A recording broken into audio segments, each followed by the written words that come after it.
오늘은 다시 복음 앞에서 이런 제목으로 하나님의 말씀 드리도록 하겠습니다. 서울에 가면 우리들 교회가 있습니다.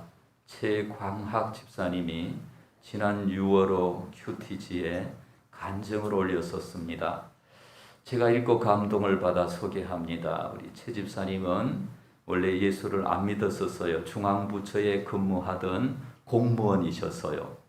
그래서 지금도 근무를 하고 있고, 그랬는데 주식에 투자를 했는데 주식으로 엄청난 재산에 손실을 입고 또 사람들에게 사기를 당했어요.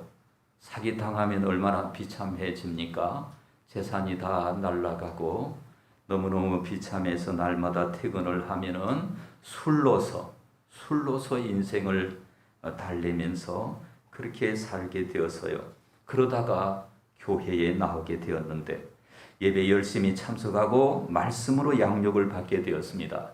중요한 것은 가치관이 달라지는 가치관이 달라져서 전에는 물질이 너무나 중요했어요. 주식으로 많은 걸 잃어버렸기 때문에 이거 너무 억울했고 사기당한 거 이런 것들 생각하니까 자신의 인생이 실패한 것 같아서 견딜 수가 없었어요. 자기를 불행한 사람이라고 생각을 하고 술만 마셨습니다. 그런데 가치관이 달라지니까 이제 모든 삶이 자기의 실패도 자기의 그 고난도 다른 사람을 돕는 약재료가 된다, 이렇게 해석을 하게 되었어요. 직장에서 또 잘못해가지고 자기가 팀장인데 자기 팀이 해체가 되고 자기가 남은 팀에 이제 팀원으로 들어갔습니다. 여러분, 얼마나 자존심 상하는 일입니까? 그래도 가치관이 달라지니까 견딜 수가 있었어요. 더 이상 과거의 실패가 부끄러움이 아니었어요. 모든 것을 하나님의 훈련으로 여기고 고난을 달게 받는 변화가 일어나는데, 놀라운 간증이 뭐냐면 이분이 예수 믿고 7년 정도 됐는데 예수 믿기 전에 부채가 수억 원이었는데 예수 믿고 나서 부채가 다 없어지고 이제는 하나님께 드릴 것만 있고 이웃에게 줄 것만 있다, 이렇게 거기에 썼어요. 놀라운 일 아니겠습니까? 여기 어떻게 썼느냐면 말씀을 늘 적용하다 보니까 부채를 다 갚게 되고 하나님과 이웃에게 줄 것만 있는 인생으로 변화가 되었다. 여러분, 빚지고 원통한 인생이 예수님을 믿어서 아름답고 행복한 인생으로 활짝 변화되었습니다. 오늘 저는 왜 이 이야기를 하느냐? 이분이 예수 믿었더니 막 돈이 이렇게 없었다가 빚을 갚게 되었다, 이 얘기 하려고 하는 게 아니에요. 이거는 일부고 이건 적은 복이에요. 오늘 제가 드리고자 하는 말씀은 예수를 믿으면 가치관이 변한다는 거예요. 가치관이. 전에는 물질이 중요했어요. 보이는 게 너무 소중했어요. 명예가 중요했어요. 인기가 중요했어요. 사람들의 평판이 중요하고 사람들이 이 사람에 대해서 어떻게 말하는가, 이게 중요했어요. 여러분, 아무튼 막 최고급 아파트 사는 거 이런 거 너무 중요했어요. 근데 예수 믿고 나서요, 눈에 보이지 않는 게 소중한 거예요. 영생이 소중하고 믿음이 소중하고 하나님이 소중하고 하나님 말씀이 소중하고, 믿습니까? 여러분, 눈에 안 보이지만은 하나님이 역사하시고 하나님이 내 인생을 주관하시고 눈에 보이지 않는 그 하나님이 나의 인생의 주인 되었다는 것이 너무너무 중요하게 되는 거예요. 그래서 행복한 사람이 되는 겁니다. 바라기는 오늘 저와 여러분이 가치관의 변화가 일어나기를 주님의 이름으로 축원합니다. 여러분, 이래서 가치관의 변화는 어떻게 일어나느냐? 말씀을 들을 때. 그런데 말씀을 듣지 않으면 어떻게 됩니까? 말씀도 듣지 않죠. 성경도 읽지 않죠. 이렇게 세월이 흐르다 보면은 세속화될 수가 있습니다. 그래서 믿음은 들음에서 나고, 따라합시다. 믿음은 들음에서 나고. 여러분, 믿음이 큰 것이 얼마나 큰 복인지 아십니까? 믿음이 오직 믿음만이. 여러분, 나이가 점점 들어갈수록 필요한 게 뭐겠어요? 막 돈을 억만금을 재워 놓아야 되겠습니까? 믿음이에요. 믿음. 나이가 들어갈수록 평안하고, 이게 믿음이에요. 여러분, 그런데 오늘 바울이 강조를 하는 거예요. 자, 15절 말씀을 우리 한번 다 같이 읽겠습니다. 15절 말씀. 자, 시작. 그러므로 나는 할 수 있는 대로 로마에 있는 너에게도 복음 전하기를 원하노라. 자, 여러분이 로마 교인들은 이미 예수를 믿을까요? 안 믿을까요? 예, 틀려도 용감하게 말하세요. 예, 잘 모르시는가 보다. 예수를 믿으니까 로마 교회에 편지를 했잖아요. 예수를 믿으니까 1절부터 보니까 잘 이렇게 보니까 예수 잘 믿는 사람들이, 자, 오늘 8절을 한번 읽겠습니다. 8절 시작. 먼저 내가 예수 그리스도로 말미암아 너희 모든 사람에 관하여 내 하나님께 감사함은 너희 믿음이 온 세상에 전파됨이로다. 자, 로마 교회 성도들 믿음이 있어요, 없어요? 믿음이 있어요. 믿음이 얼마나 훌륭한지 몰라요. 아름다운지 몰라요. 그 믿음이 온 세상에 전파되는 거예요. 다른 빌립보 교회, 골로새 교회, 데살로니가 교회에, 로마 교회의 성도들이 믿음이 너무나 훌륭하다 소문으로 이렇게 전파되는 거예요. 그런데 그런 교회에 왜 편지해서 다시 복음을 전한다고 합니까? 그런 교회는 이제 복음 전할 거 없고 참 잘하고 있다 박수 짝짝짝 치고 그냥 끝내면 될 거 아닙니까? 근데 그런 교회에 다시 편지를 해서 내가 다시 너에게 복음을 전하기를 원한다. 바울이 이렇게 고백을 하고 있어요. 자, 12절 말씀도 읽겠습니다. 자, 시작. 이는 곧 내가 너희 가운데서 너희와 나의 믿음으로 말미암아 피차 아니함을 얻으려 함이라. 그 로마 교회 성도들이 믿음이 있기 때문에 로마 교회 성도들이 믿음 가지고 바울을 이루하고 바울의 믿음으로 로마 교회를 이루하고 이런 어떤 일들이 일어나는 걸 원한다라고 하는 겁니다. 정말 믿음이 있는 교회입니다. 그렇다면 왜 바울은 로마 교회 성도들에게 다시 복음을 전한다고 했을까요? 로마 교회는 여러분 읽어보셨듯이 사도행전 2장에 보니까 오순절 마가 다락방에서 많은 디아스포라라는 것은 유대인이지만은 외국에 가서 살고 있는 저기 갑바도기아, 로마, 또 이집트, 여러 데살로니가 등등 여러 지역 사람들이 예루살렘에 모여서 성령의 불을 받았어요. 더 이상 가슴이 뜨거워서 견딜 수 없어서 자기가 사는 고향에 가서 로마는 로마 교회를 이루고 다른 사람들은 또 다른 교회를 이루고 이렇게 해서 교회가 시작이 되었고, 그런 교회가 시작이 되어서 바울이 이 편지를 쓸 때는 한 30년 정도 이제 그 전후해서 상당한 시간이 흐른 다음이었다라고 하는 거예요.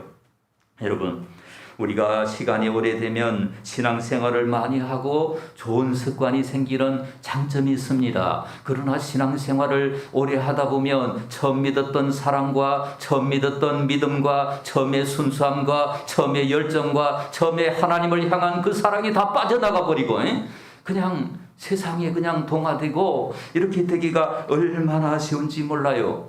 그 그리스도의 뜨거운 사랑이 다 소멸되어 버리고 이렇게 되기가 너무 쉬워요. 그래서 중요한 것이 뭐예요? 세속화되는 것. 세속화되는 것 때문에 세상을 닮아가는 거예요. 여러분, 우리가, 저와 여러분이 말씀을 계속해서 들으면서 말씀을 듣고 기도하고 성경을 보고 이렇게 하지 아니하면 여러분, 세상이 가만히 있지 않아요. 여러분, 세상이 가만히 있지 않아요. 세상이 그 사탄을 앞세워서 여러분을 넘어뜨리는 작전을 세우고 있습니다. 여러분, 이거 잊지 마세요. 그러니까 TV를 보더라도 다큐멘터리나 이게 좋은 거, 정말 우리에게 이 좋은 거 이런 거 봐야지. 그냥 연속 그런 거 보고 눈물 흘리고 이렇게 하다 보면은 어떻게 됩니까? 세상의 가치관에, 여러분, 비 오는 이슬비 올 때 이슬비에 옷 젖는 줄 모른다고 세상 가치관이 우리의 마음을 점령하게 되는 거예요. 아시겠습니까? 그러니까 우리가 세상을 본받게 되고 세상 가치관을 자기도 모르게, 그가 과거에 뜨거웠던 믿음을 가졌던 사람임에도 불구하고 사탄은 그런 사람들을 가만히 내버려 두지 않아요. 뭔가 그 사람들을 세상으로 끄집어가기 위해서 갖은 공작을 다하는 것이 사탄의 역할이에요. 세속화될 수가 있고 형식주의에 빠질 수가 있습니다. 여러분, 형식주의는 뭡니까? 옛날에 그 감격, 복음의 내용, 하나님을 만난 기쁨 이런 거 다 빠져나가 버리고 껍데기만 남는 거예요. 혹시 우리가 그렇지 않습니까? 그 다음에 흔들리게 되는 거죠. 세월이 흐르면은 복음 안에 굳게 서지 못한 사람들은 예수 그리스도의 십자가와 부활의 진리를 온전히 고백하지 못하고 흔들리는 사람들도 있을 것입니다. 특별히 이번에 코로나 때문에 신앙의 여러 가지로 흔들리는 사람들이 있을 거예요. 그 다음에 십자가의 도에서 벗어날 수가 있습니다. 예수 그리스도의 십자가의 복음을 이론적으로만 알고 가슴으로 믿지 못하고, 그래서 누구는 말하기를 머리에서 가슴까지 거리가 제일 멀다 그랬어요. 머리에서 가슴까지. 그냥 머리로 알고 지식으로 알고 이론으로 알고 이게 아니라 그 예수 그리스도의 십자가의 진리가 우리의 가슴 속에 파고들어서 우리의 삶의 감격으로 변화되는 이런 저와 여러분이 되셔야 합니다. 할렐루야. 여러분, 이상한 것은 신앙생활을 하면 할수록 교회 생활에 익숙해지면 익숙해질수록 복음의 감격은 다 빠져나가고 의무감에서 어쩔 수 없이 신앙생활하는 습관에 따라 신앙생활하는 그런 사람들이 있을 수가 있습니다. 그래서 어떤 분은 익숙한 것과의 결별 이런 말을 써서 익숙한 것. 그래서 우리는 늘 하나님 앞에 겉으로는 똑같은 삶을 살아가요. 똑같은 걸 먹어요. 그러나 내용상으로 하나님 앞에 새로워지려고 몸부림쳐야 되는 것입니다. 여섯 번째는 복음의 능력을 누리도록 하기 위해서 바울이 복음을 다시 그들에게 들려주기 위해서 노력했다라는 겁니다. 여러분, 복음의 능력이 얼마나 위대한 것인지 아십니까? 복음의 능력이 얼마나 놀라운 것인지. 복음의 능력을 받은 사람은요, 정말 다른 거 이제 관심 갖지 않습니다. 복음의 증인되는 것을 목표로 삼고 살아가는 것입니다. 그 복음의 능력이 다 빠져나가 버리니까 지금 유럽 교회들이 2017년도에 제가 영국에 갔었습니다. 한 교회를 방문했는데 교회가 배드민턴장으로 변했습니다. 다른 교회는 술집으로 변하고 나이트클럽으로 변하고. 여러분, 그렇게 뜨거웠던 영국이 얼마나 한 시대에 하나님의 나라를 위해서 로이드 존스 목사님, 스펄전 목사님 이런 분들이 한 시대에 큰 역사를 이루었던 나라 영국이 그렇게 식어져 버린 이유가 어디에 있습니까? 어느 사이. 복음을 듣지 못하고 복음을 새롭게 하지 못하고 복음의 능력 안에 붙잡히지 못했기 때문에 이렇게 되고 말았습니다. 우리는 다시 복음을 들어야 합니다. 다시 예수 그리스도의 십자가의 보혈을 경험해야 합니다. 복음의 감격을 누리지 못한 사람이 있습니까? 그냥 교회에 나와도 그냥 그게 그거고 안 나오는 거나 나오는 거나 별 차이가 없고 이러면 다시 복음을 출발해야 합니다. 복음의 능력을 경험하고 복음의 깊이를 체험해야 합니다. 로이드 존스 목사님은 이런 말씀을 했습니다. 복음이 정말 우리에게 좋은 소식이냐. 복음을 들을 때 가슴이 설레고 마음이 뜨거워지고 황홀해지고 이런 어떤 것들이 있어야 된다는 것입니다. 사랑하는 여러분, 억지로 살아가고 있지는 않습니까? 인생살이가 무거운 짐으로 지금 어쩔 수 없이, 여러분 가장들은 지금 어쩔 수 없이 사는 사람이 많아요. 가장들은 이게 자녀들 학비 돼야지, 또 여러 가지 또 부모님 모셔야지, 아무튼 지금 이게 한 짐이에요, 한 짐. 여러분, 복음의 능력을 받아야 합니다. 만약에 복음의 능력을 받지 않으면 우리의 그 인생의 무거운 짐에 눌려가지고 견디기가 어려운 거예요. 억지로 견디고 어쩔 수 없이 휘둘리며 살고 있는 것은 아닙니까? 여러분, 그렇다면 복음을 들어야 합니다. 여러분, 봉사를 하는데 의무감으로 봉사하고 있지는 않습니까? 제가 예전에 요양원에 10년 정도 가서 레크리에이션을 인도했습니다. 그때 참 감사한 일이죠. 감사한 마음으로 가서 그렇게 인도한 적이 있었어요. 그래서 이제 제가 가면은 저를 반기는 그 어르신들이 오빠 그래요, 오빠. 저를 보고 오빠 그러고, 저보다 연세가 많으신 분이. 그런 분들을 연극을 해서 쇼를 해서 제가 그런 분들을 즐겁게 하기 위해서. 여러분, 의무감으로 봉사하면 여러분 복음을 다시 들어야 합니다. 복음을 다시 들어야 하고, 영적인 성장이 없으면은 복음을 다시 들어야 하고, 여러분, 우리 예수 믿는 것은 한마디로 자유를 누리는 겁니다. 그리스도께서 우리를 자유케 하시려고 자유를 주셔서요. 진리를 알지니 진리가 너희를 자유롭게 하리라. 믿습니까? 자유를 얻어야지. 막 예수 믿는 사람이 눌리고 그냥 뭔가 휘둘리고 뭔가 그냥 짓눌려 있고 얼굴이 그냥 박지 못하고 이거 아니에요. 우리가 세상적으로 여러 가지 조건들이 좀 약하다 할지라도 얼굴이 피어나야 돼요. 믿습니까? 그렇다면 여러분, 그렇지 못한다면, 자유를 누리지 못한다면 복음을 들어야 합니다. 이 복음은 유한겔리온이라고 하는 것인데, 여러분, 유한겔리온이라는 앙겔리온. 그래서 앙겔리온은 뭐냐? 겔리온은 천사거든, 천사. 천사가 전한 유는 소식이고, 천사가 전한 소식이 복음이에요. 그래서 복된 소식, 기쁜 소식, 살리는 소식, 생명의 소식, 굿 뉴스, 이게 이제 복음인데, 이제 복음의 예를 들어보겠습니다. 몸에 병이 들어서 아주 고통스러운 사람이 있다고 합시다. 이 사람에게 복음은 뭡니까? 자기 몸을 고치는 좋은 약이 있다는 소식을 듣는 것. 자기를 치료할 수 있는 명의, 아주 훌륭한 의사가 있다는 것을 듣는 것. 이분은 복음을 듣는 거죠. 어떤 사람이 감옥에 들어가 살고 있다면 이 사람의 복음은 뭐예요? 당신이 풀려날 수 있다. 이게 복음이에요.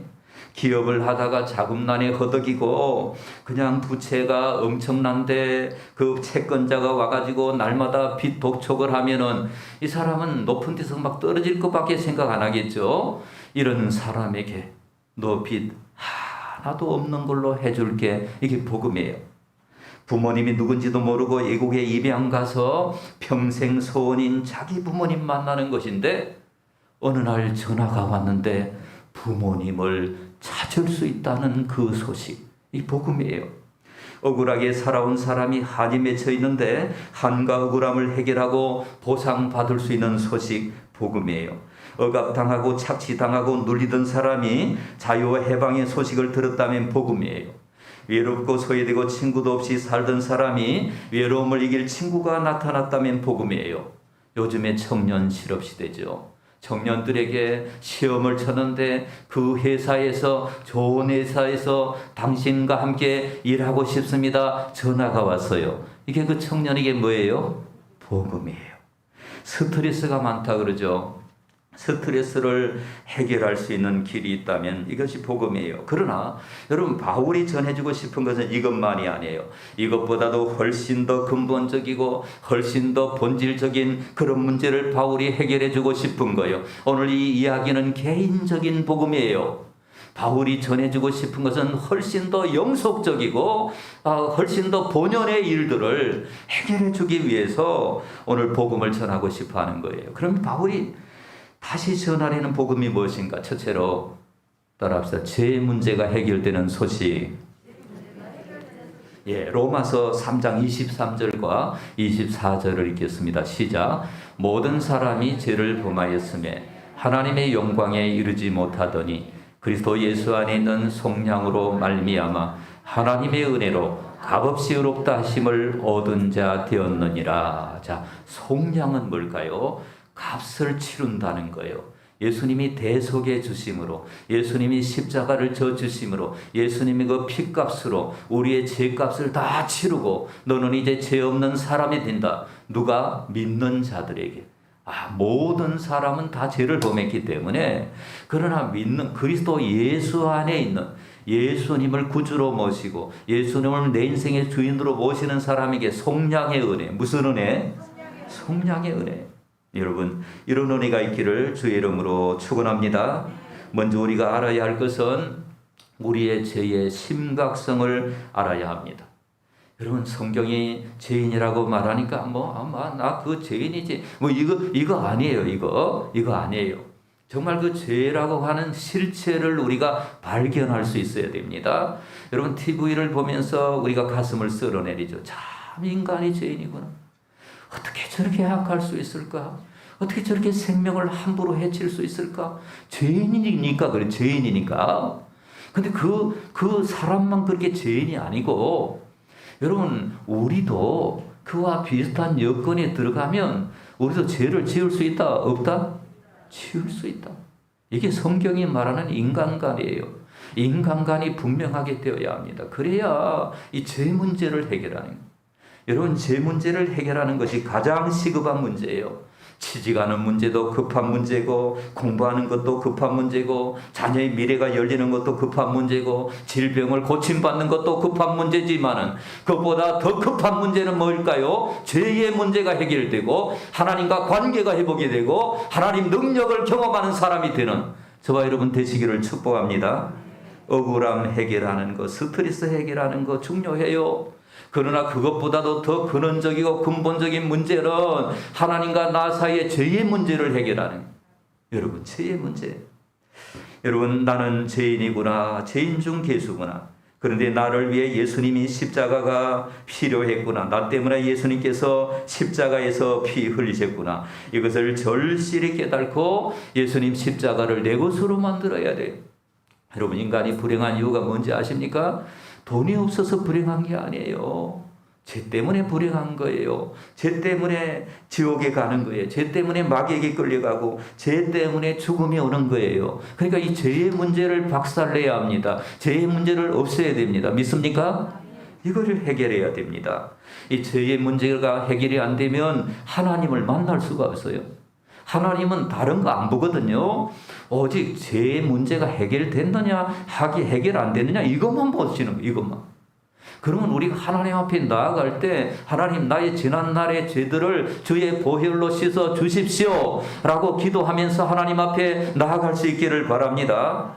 그래서 우리는 하나님 앞에 나아가는 거예요. 인류의 문제, 사람의 문제, 저와 여러분의 가장 큰 문제는 하나님 앞에서의 죄의 문제. 그래서 바울이 로마 교회를 향해서 편지를 16장까지 썼는데 1장부터 3장까지는 죄의 문제, 죄의 문제를 해결해라, 이렇게 쓰고 있습니다. 왜? 그들에게 자유함을 누리도록. 여러분, 예수 믿으면 자유를 누려야 되잖아요. 죄에서 자유를 얻게 함은 보혈의 능력, 주의 보혈, 시험을 이기는 승대니 참 놀라운 능력이로다. 다 같이 주의 보혈 능력이 또다. 주의 피 믿어 주의 보혈 그 어린 양의 매우 귀중한 피로다. 할렐루야. 어떤 분이 이제 기도를 해줬는데요, 귀신이 나가면서 예수님의 보혈이 뜨거워서 나간다 그래서 여러분, 보혈을 의지하시기를 축복합니다. 여러분, 죄의 문제로 세 가지 영향이 오는데, 첫째로 하나님 심판이 와요. 두 번째, 관계의 단절이 옵니다. 세 번째, 사망이 옵니다. 이 세 가지의 문제가 죄 때문에 일어나요. 그래서 하나님이 예수님을 이 땅에 보내셔가지고 저와 여러분의 죄를 짊어지시고 십자가에 죽으시고, 그 2000년 전에 그 사건이 지금도 현재 진행형, 지금도 그 사건이 저와 여러분이 믿을 때 능력이 나타나고 죄사함이 일어나고 놀라운 역사가 나타나는 줄로 믿습니다. 여러분, 두 번째로 바울이 다시 전하려는 복음은 죽음 문제가 해결된다는 소식이에요. 죽음 문제. 자, 로마서 6장 23절을 읽겠습니다. 죄의 삭은 사망이요 하나님의 은사는 그리스도 예수 우리 주 안에 있는 영생이니라. 아멘. 죄의 삭은 사망이다. 죄의 결과는 죽음이라고 하는 겁니다. 그런데 하나님께서 저와 여러분에게 무엇을 주십니까? 예수님, 우리 주 안에 있는, 예수님 안에 있는, 예수님의 보혈로 씻음 받은 사람에게 영생을 주시는 그런 은혜를 주시는 줄로 믿습니다. 여러분, 육체적 생명이 수명이 다하는 것이 사망이지만은 하나님과 단절되는 것도 사망이에요. 하나님과 끊어지는 것도 영적인 죽음이에요. 그래서 직장 문제보다도, 취업 문제보다도, 공부하는 문제보다도, 몸이 회복되는 문제보다도, 스트레스에서 해방되는 문제보다도 더 시급한 문제는 뭘까요? 죽음의 문제를 해결하고 사는 것. 어떤 분은 이렇게 얘기를 해요. 아니, 목사님, 아직 내가 죽을 날은 한참 멀었는데요. 여러분, 오는 데는 순서가 있지만 가는 데는 뭐예요? 순서가 없어요. 여러분, 이걸 알고 우리에게 가장 시급한 일은 뭘까요? 이 죽음 문제를 해결하고 인생을 사는 거예요. 여러분, 지금은 걱정할 필요가 없다고 생각하지만 우리의 시간이 얼마나 빨리 지나가는지 몰라요. 우리 어르신 8학년 어르신들 있죠. 우리 엊그제 젊은 청춘이었죠, 그죠? 거기 끄떡끄떡 해봐요. 예. 엊그제 청춘이었어. 근데 벌써 8학년이에요. 8학년 위에 저 있는 분도 있습니다. 여러분, 살았다 할 것이 없어요. 얼마나 빨리 지나가는지 몰라요. 1000년이 하룻밤 같아요. 그렇다면 우리에게 가장 시급한 문제가 뭘까요? 이 죽음의 문제를 해결하고 인생을 살아가는 거예요. 믿습니까? 죽음의 문제를 자각하고 이 죽음 이후의 문제, 주님 앞에 설 것을 생각하면서 살아가는 것입니다. 창세기 4장에 보면은 에노스 때에 비로소 하나님의 이름을 불렀더라 그랬어요. 여러분, 에노스라는 말은 죽을 수 있는 존재, 그런 뜻이에요. 그러니까 자기 자신이 죽을 수밖에 없다는 것을 절실하게 느끼는 사람은 하나님의 이름을 부르는 거예요. 하나님 도와주세요. 하나님의 절대적인 능력이 아니고는 나는 살아갈 수가 없습니다. 인간 존재의 한계 때문에 하나님의 이름을 부르는 거예요. 여러분, 인생은 유한하기 때문입니다. 그래서 이 죽음의 문제는 어떻게 해결합니까? 예수님의 보혈을 의지하고 예수님의 십자가의 보혈로 씻음을 받고, 여러분, 부활의 진리를 받아들이고 예수님의 성경 말씀을 받아들이면, 여러분, 나는 부활이요 생명이니 나를 믿는 자는 죽어도 살겠고, 할렐루야, 그런 은혜가 있는 줄로 믿습니다. 세 번째 따라 합시다. 하나님이 내 인생의 주인이다. 바울이 다시 전하려는 복음은 뭘까요? 하나님이 여러분의 인생의 주인이다. 여러분, 내가 내 인생의 주인 되어서 살아갈 때 얼마나 힘들까요? 얼마나 참 가중한 업무를 지고, 여러분 인생에 해야 할 일들이 너무너무 가중한 거예요. 그러나 하나님이 여러분 인생의 주인이 되셨다는 걸 알고 여러분의 모든 짐을 하나님께 맡기시기를 주의 이름으로 축원합니다. 하나님 아버지를 모시고 살아야 됩니다. 그것을 어떤 사람은 아이고 내 혼자 살기도 힘든데 하나님 아버지 모시고 살면 부담이 되지 않느냐? 거꾸로입니다. 자기 혼자 막 짐을 지고 가는 거하고 이 차에 싣고 가는 거하고 이 차이가 있습니다. 자기 혼자 짐 지고 가면 얼마나 힘이 드는지 몰라요. 그러나 차에 그 짐을 싣고 가면 너무 쉽죠. 그냥 지시만 하면 되는 거죠. 우리 예수님이 수고하고 무거운 짐진 자들아 다 내게로 오라. 내가 너희를 쉬게 하리라. 믿습니까? 예수님이 다 짐을 져주시는 걸 믿고, 하나님이 우리의 짐을 져주시는 걸 믿고 하나님 앞에 다 맡기시고, 여러분 하나님을 주인 삼고, 내가 나를 주인 삼고 살면 얼마나 피곤한지 몰라요. 하나님이 나의 인생의 주인이다. 이렇게 믿고 믿음으로 살아가시기를 바랍니다. 바울이 다시 복음을 전하려는 이유가 뭡니까? 예수 잘 믿는 성도들에게 다시 복음을 전하려는 이유가 뭡니까? 죄의 문제와 죽음의 문제가 해결이 되고 온전히 하나님을 섬기는 사람이 되기 위해서입니다. 그리고 세상에서 승리하는 인생, 보람 있는 인생, 감사하는 인생, 감격하는 인생으로 살도록 그렇게 하기 위함인 것입니다. 여러분, 우리도 다시 복음을 받아 주님과 동행하며 감격적인 삶을 살아가시기를 주님의 이름으로 축원합니다. 우리 한번 기도하도록 하겠습니다. 오늘 하나님께서 로마 교회에 주신 그 편지, 오늘 저와 여러분에게도 주셨습니다. 하나님, 내가 죄의 문제만큼은 완전히 사탄과의 싸움에서 승리하겠습니다.